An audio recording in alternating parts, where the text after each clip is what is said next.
قال اللہ تبارک و تعالی فی القرآن المجید والفرقان الحمید بسم اللہ الرحمن الرحیم والعصر ان الانسان لفی خسر الا الذین آمنوا وعملوا الصالحات وتواصوا بالحق وتواصوا بالصبر۔ قرآن کریم کی یہ مختصر سی صورت ابھی خدمت میں تلاوت کی ہے۔ اس صورت میں جو سب سے پہلی آیت ہے نا، والعصر، زمانے کی قسم، اس سے مراد نیکی یا بدی والی زندگی ہے۔ حضرت زید بن اسلم کہتے ہیں عصر کی نماز یا عصر کی نماز کا وقت مراد ہے۔ شیخ سعدی رحمۃ اللہ علیہ فرماتے ہیں کہ میں نے ایک برف فروش سے اس کا معنی حاصل کیا۔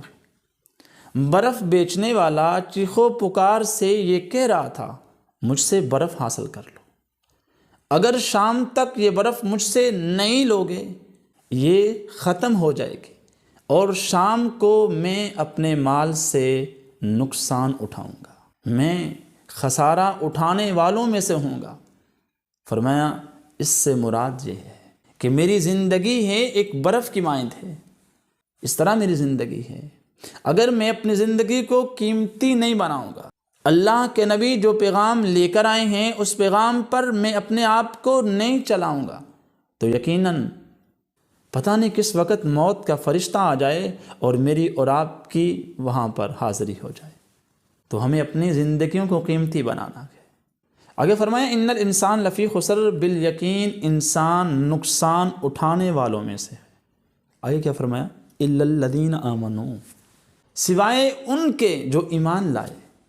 جو ایمان لائے نا، اب اس کے اندر سے مشرک نکل گیا، اس کے اندر سے یہودی نکل گیا، اس کے اندر سے آتش پرست نکل گیا۔ ایمان جو لائے ہیں وہ خسارہ اٹھانے والوں میں سے نہیں۔ یعنی چھوٹی سی بات خدمت میں عرض کر دیتا ہوں۔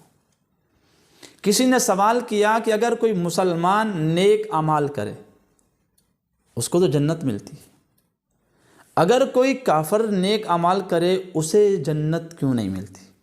مثال کے طور پر کسی مسلمان نے کسی یتیم بچی کا نکاح کروایا، کسی مسکین کو کھانا کھلایا، کسی حاجت مند کی ضرورت کو پورا کیا، یہ تمام کام اگر ایمان والا کرتا ہے اسے جنت ملتی ہے، اگر کافر کرتا ہے اس کو موت آ جائے اسے جہنم ملتی ہے۔ یہ کیوں؟ کہاں ہر چیز میں شرائط ہوتی ہے، ہر چیز کے کچھ نہ کچھ اصول ہوتے ہیں۔ جب آمنو کہا نا تو اس سے شرک والے لوگ نکل گئے۔ آمنو جو ایمان لائے، کافر نہیں، آتش پرست نہیں، یہودی نہیں، عیسائی نہیں، جتنی بھی مذاہب ہیں تمام مذاہب نکل گئے۔ آمنو صرف ایمان والے رہ گئے۔ تو مشرک لوگ نکل گئے۔ جب مشرک لوگ نکل گئے، ایمان والے رہ گئے، تو پھر یہ ہے کہ ایمان والے شرک نہیں کرتے۔ جو نیکی کریں گے ان کو ان کا اجر ملے گا، اور جو شرک کرے گا، شرک کرنے کے بعد نیکی کرے، ان کو وہ نیکی بھی ان کی کام نہیں آئے گی۔ تو آمنو سے مراد ایمان والے لوگ رہ گئے۔ آگے فرمایا وعملوا الصالحات، ایمان لانے کے بعد نیک عمل کرتے ہوں گے۔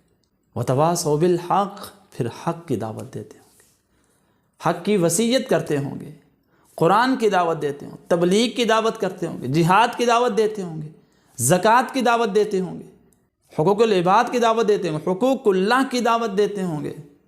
وتواصوا بالصبر، اور پھر صبر سے کام دیں گے۔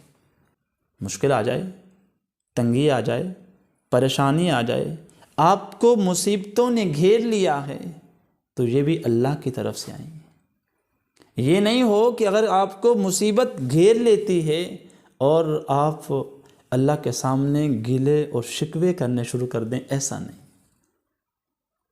اللہ سے یہ کہیں یا اللہ یہ بیماری والی نعمت ہم برداشت نہیں کر سکتے، یا اللہ تو ہمیں صحت والی زندگی عطا فرما۔ لیکن اللہ کے ناشکرے نہیں ہونا۔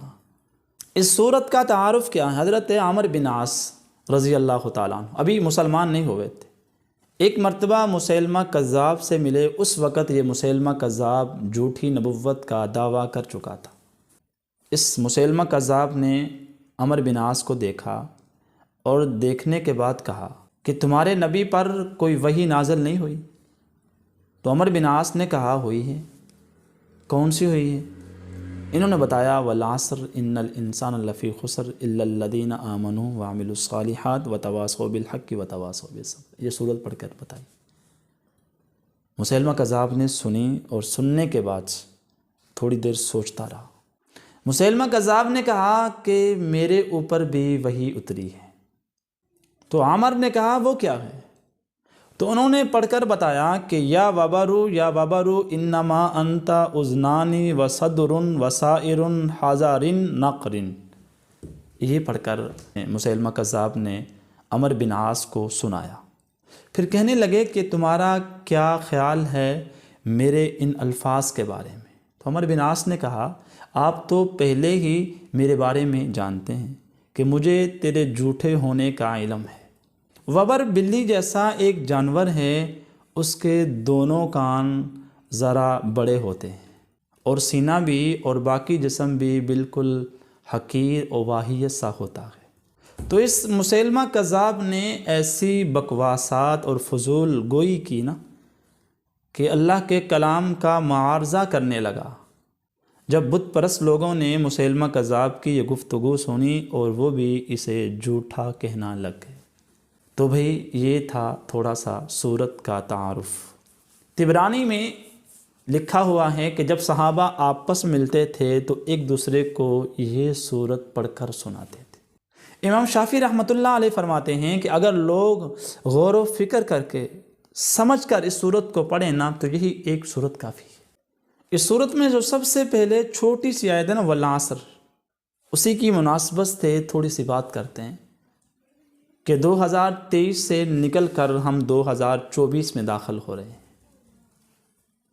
دن، رات، مہینہ اور سال بھی اسی طرح قائم و دائم ہے، لیکن برف کے پگھلنے کی طرح ہماری زندگی بھی ختم ہو رہی ہے۔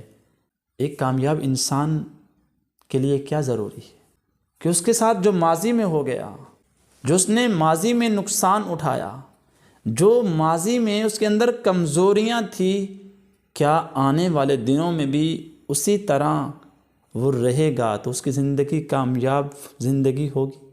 بالکل نہیں ہوگی۔ ہم سب کو اپنے اپنے اعمال کا جائزہ لینا چاہیے۔ ہم نے کیا کمایا، کیا نقصان اٹھایا۔ دیکھیں، کوئی بھی فیکٹری والا ہے، کوئی بھی ادارے والا ہے، کوئی بھی تاجر ہے، وہ 1 سال کے بعد اپنا جائزہ ضرور لیتا۔ اس کی وجہ یہ ہے کہ اس نے اس سال میں کتنا کمایا ہے، کتنا نقصان اٹھایا ہے۔ اگر نقصان اٹھایا ہے تو وہ پھر اپنے اپنے زاویے سے دوبارہ اپنی منزل طے کرے گا۔ مجھے ادھر سے آنا چاہیے، ادھر سے آنا چاہیے، مجھے اس کام کے اندر یوں تبدیلی کرنی چاہیے، اس مشین کو تبدیل کرنا ہے، مجھے اپنا کاروبار کیسے آگے لے کر جانا ہے۔ اور اگر اس نے نفع کمایا ہے تو پھر بھی وہ اپنے آپ کو مزید مضبوط کرنے کے لیے کوشش کرے گا۔ اسی طرح جس طرح ہم دنیاوی زندگی میں اپنے آپ کو مضبوط بنانا چاہتے ہیں نا، ہم اخروی زندگی کے بارے میں بھی مطالعہ ضرور کریں کہ ہم کہاں پر کھڑے تھے پچھلے سال، اس سال اس میں ہم نے کتنا کمایا ہے، کتنا کھویا ہے۔ محاسبہ کسے کہتے ہیں؟ اسی تو محاسبہ کہتے ہیں کہ ہم اپنی زندگی کا ایک مطالعہ کریں، ہم نے اس میں کیا کمایا، کیا کھویا۔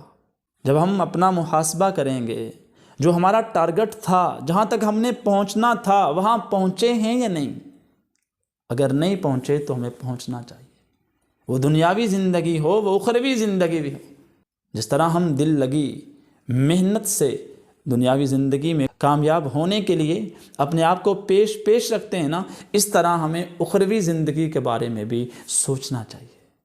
امیر المؤمنین حضرت عمر رضی اللہ تعالیٰ عنہ فرماتے ہیں کہ اس سے پہلے کہ تمہارا حساب کیا جائے، تم اپنے آپ کا محاسبہ کر لو۔ اس سے پہلے کہ تمہیں تولا جائے، تم اپنے نفس کو تول لو۔ قیامت کا دن ہولناک دن ہوگا، جس دن کسی کی سرداری چلنے والے نہیں ہیں، جس دن کسی کی کوئی بات پوشیدہ رہنے والی نہیں ہے۔ جو آپ نے کمایا ہے وہ سامنے آئے گا، جو آپ نے اپنے آپ کو نقصان میں ڈالا ہے وہ نقصان بھی آپ کو دکھایا جائے گا۔ اس سے پہلے اپنے آپ کا حساب اور محاسبہ کر لو۔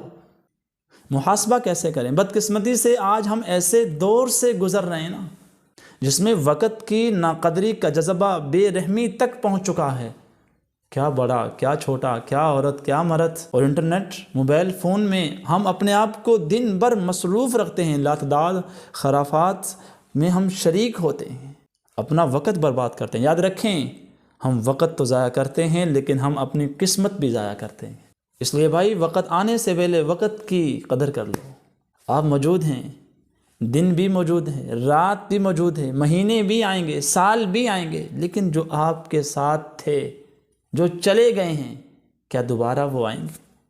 اپنے دائیں بائیں دیکھیں، ہمارے اہل و عیال میں سے، ہمارے دوست و احباب میں سے، ہمارے جاننے والوں میں سے، نہ جاننے والوں، کتنے لوگ موجود تھے، کہاں گئے؟ اللہ نے حساب لینا ہے۔ ہمیں اپنے وقت کی قدر کرنی پڑے گی۔ کہ انسان یہ گمان کرتا ہے کہ اس کو فضول پیدا کیا گیا، نہیں، الموت لیس منہ الفوت، موت کبھی موت آنی۔ تو بھائی 2023 بھی گزر گیا، ہم 24 میں آ گئے، ہم نے قدم آگے رکھ لیا۔ پیچھے کو دیکھ کر اگلی زندگی کو کامیاب بنائیں۔ کیسے ہیں؟ اگر گناہ ہوئے ہیں، گناہوں سے بچیں، جو ہو چکے ہیں اس سے اللہ پاک سے استغفار کریں، توبہ کریں، اور توبہ کرنے والے کے دروازے بند نہیں۔ التائب من الذنب کمن لا ذنب لہ، گناہوں سے توبہ کرنے والا ایسا ہے جیسے کہ اس نے ابھی ابھی توبہ کی ہے۔ اللہ معاف کرنے والوں کو پسند کرتا ہے۔ تو بھائی، اگر ہم پچھلے سال نماز نہیں پڑھتے تھے، ہمیں اب نماز پڑھنی چاہیے۔ قرآن کی تلاوت کم کرتے تھے، زیادہ کرنی چاہیے۔ درود کم پڑھتے تھے، زیادہ پڑھنا چاہیے۔ ذکر اذکار کی محفل میں نہیں بیٹھتے تھے، ذکر اذکار میں مشغول نہیں تھے، ہمیں اپنے آپ کو مشغول رکھنا چاہیے۔ اگر فرائض کی پابندی نہیں کرتے تھے، ہمیں فرائض کی پابندی کرنی چاہیے۔ اللہ تعالیٰ مجھے اور آپ کو دین سیکھ کر اس پر عمل کرنے والا بنائے۔ وہ مالک